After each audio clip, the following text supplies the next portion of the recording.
First, we're going to start the show off with one of my favorite segments, and I say that about every one of our segments because I helped develop all of them, so they're all kind of my favorite segments. But that is the Chewbacca Chainsaw of the Week award. Now, if you listened last week, I gave it the Chewbacca Should Chainsaw award.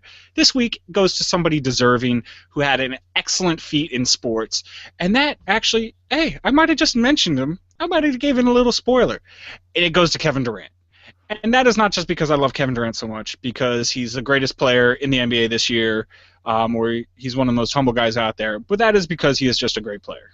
Did I just talk in circles there? Probably. And I have a feeling, people might get a trend here. Is this going to be the final Chewbacca Chainsaw Award for Kevin Durant? No. Or are you allowed to win twice? He's allowed to win as many times as he wants.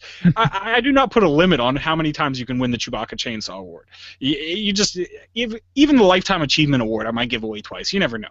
But so Kevin Durant, I made him the Chewbacca Chainsaw Award winner of this week because he has won the MVP for the NBA 2013-2014 season. Now, if you've listened to me at all this year, you kind of saw that coming. I've been ranting and raving. Hey, I have a segment called the Durant Rant. Huh? No. No, okay.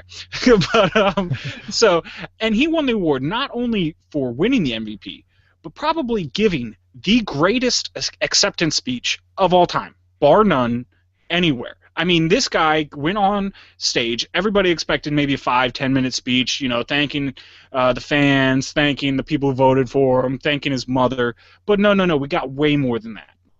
I mean, this acceptance speech was probably the most gracious, the most humble acceptance speech of all time. I mean, this guy was given an award that pretty much said, you're better than everybody.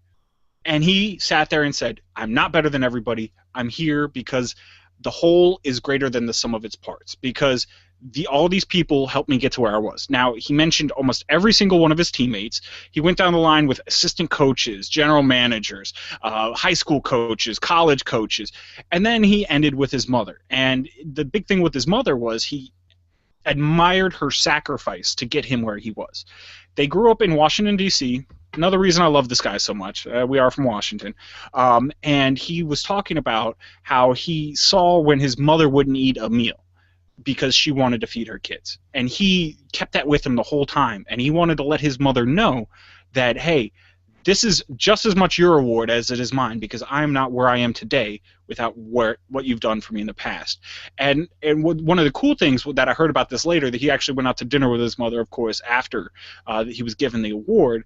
And there was a reporter that was kind of listening in or something like that. And his mother said to him, she said, I didn't think you would remember any of that. I tried my best to not let you see any of that. I thought I was kind of keeping that under the radar. And he looked at her and he said, Mom, I saw everything. And I just want you to know I appreciate it and I love you. And so, I mean, what can you say about that? This guy's just a great human being. And now I don't really look at sports players as role models because they're just people too, and all they're doing is really playing a game. But if you had to have a role model in sports, Kevin Durant is who you would want to be your role model. I mean, this guy is just I can't say enough about him. And yeah, actually, all around. I really can't say enough about him. Yeah. I mean, and you look back earlier this year, I believe it was back in September or October, there was a giant tornado that ripped through Oklahoma. And what does he do? He donates $1 million to Oklahoma to help repair the damaged areas. I mean, just one of the greatest humanitarians out there. Another thing he's done, and yes, this is turning into a Durant rant, but when the NBA was in lockout for that half a year, he came down to D.C. to play in some of the local parks, in the Goodman League. If you know about that, that's a summer league where some of the older stars from D.C. area come down and play, and he did it just to help the community because it's held in one of the most dangerous communities in D.C., and he wanted to be there to stop some of that, trouble that might be going on, give people something else to do than go outside and sell drugs or fight each other on the streets for money. He wanted to make sure that people could go and watch a wholesome game, have good entertainment, and not feel like they were bored or they needed to go out and do something else. Because a lot of people don't realize a lot of the stuff that happens is just because people are bored. They got nothing better to do, so they find ways to get themselves into trouble. And so he found a way to get them out of trouble. So, again, Chewbacca Chainsaw of the Week award goes to you, Kevin Durant, not only for winning the MVP, that's part of it, but for just being a good guy. Yep. You deserve it. You deserve it, Katie. You deserve it.